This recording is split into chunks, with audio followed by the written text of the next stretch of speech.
అనగనగా పేదరాశపెద్దంకి 7 కొడుకులు. 7 కొడుకులు వేటకెళ్ళి 7 చేపలు తెచ్చారు.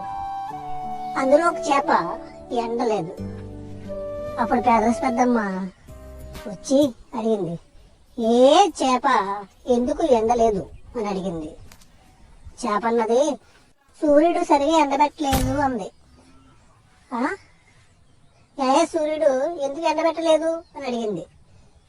నాకు మేఘమడ్డొస్తే నేనేం చేయను అని సూర్యుడు అన్నాడు.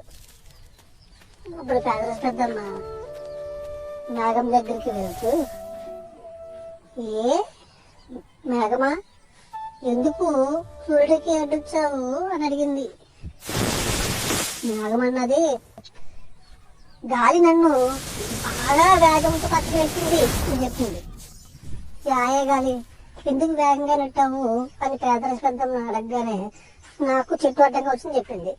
చెట్టుని అడిగింది, ఎందుకు అడ్డంగా వచ్చావు అని అడిగితే, ఆవు నన్ను తినడానికి వచ్చింది అని చెప్పింది. యాయే ఆవు ఎందుకు తినడానికి వచ్చావు అని అడిగితే, నాకు ఆకలి వేసింది అని చెప్పింది.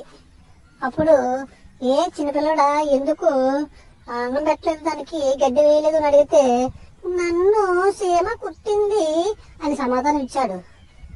అవునా, ఎందుకు కుట్టావు, నీ పుట్టిన ఎవరైనా కదిపోరా అని అడిగితే, నా బంగారు పుట్టులో చేయి పెడితే నేను కుట్టాను అని సమాధానం ఇచ్చింది సీమ.